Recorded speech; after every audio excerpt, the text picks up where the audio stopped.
Hai, assalamualaikum warahmatullahi wabarakatuh. Salam semangat belajar. Bertemu lagi dengan saya Desni Miati dalam mata pelajaran Ilmu Pengetahuan Sosial kelas 7 di semester genap. Materi kali ini yang akan kita bahas adalah tentang kehidupan manusia pada masa praaksara. Yang pertama, kita mengenal masa praaksara. Apakah di antara kalian ada yang pernah mengunjungi Museum Purbakala? Ya, di tempat itu kalian dapat menemukan benda-benda peninggalan orang-orang zaman dahulu. Benda tersebut bisa berupa fosil, yaitu sisa-sisa tulang belulang manusia, hewan, dan tumbuhan yang sudah membatu. Ada juga berupa artefak, yaitu alat-alat kehidupan manusia pada masa zaman dahulu, seperti senjata, alat pertanian, dan alat rumah tangga. Ada pula berupa prasasti, yaitu tulisan atau naskah-naskah kuno yang digunakan pada masa prasejarah. Kehidupan manusia di Indonesia telah ada sejak zaman dahulu, diawali dengan masa praaksara, kemudian masa Hindu-Buddha, selanjutnya masa perkembangan Islam di Indonesia. Sebelum mempelajari tentang bagaimana kehidupan masyarakat di Indonesia pada masa praaksara, terlebih dahulu kita pahami apa yang dimaksud dengan praaksara. Praaksara berasal dari gabungan kata pra dan aksara. Pra berarti sebelum, aksara berarti tulisan. Jadi, praaksara adalah masa sebelum manusia mengenal tulisan. Masa praaksara disebut juga dengan masa nirleka. Nir artinya tidak ada, leka artinya tulisan. Jadi, nirleka yaitu masa tidak ada tulisan.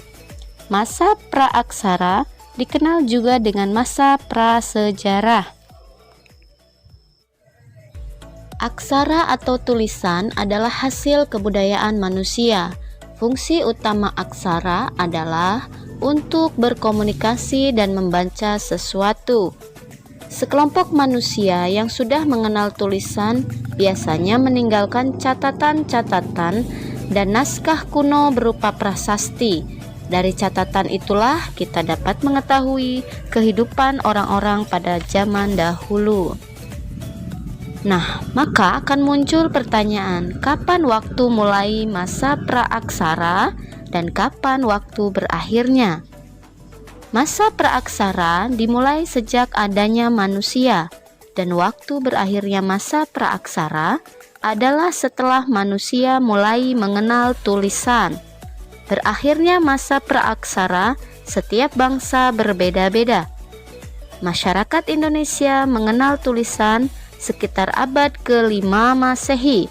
Hal ini diketahui melalui prasasti Yupa, yaitu batu tulis peninggalan Kerajaan Kutai di Muara Kaman, Kalimantan Timur. Dengan demikian, bangsa Indonesia meninggalkan masa praaksara pada masa abad ke-5 Masehi. Sebagaimana dijelaskan sebelumnya, pada masa praaksara manusia belum mengenal tulisan, maka tidak ada peninggalan tertulis dari masa praaksara. Lalu, bagaimanakah cara mengetahui kehidupan manusia pada masa tersebut? Kehidupan manusia pada masa praaksara dapat dilihat melalui peninggalan-peninggalan yang ditinggalkan oleh manusia yang hidup pada waktu itu. Peninggalan itu dapat berupa artefak dan fosil. Artefak membantu kita untuk memperkirakan bagaimana perkembangan kehidupan manusia pada masa praaksara, dan fosil juga membantu kita untuk mengetahui pertumbuhan fisik makhluk hidup pada masa praaksara. Nah, sampai di sini pembahasan kita mengenai masa praaksara. Akan kita lanjutkan pada materi selanjutnya di video berikutnya. Salam semangat belajar. Saya akhiri. Wassalamualaikum warahmatullahi wabarakatuh.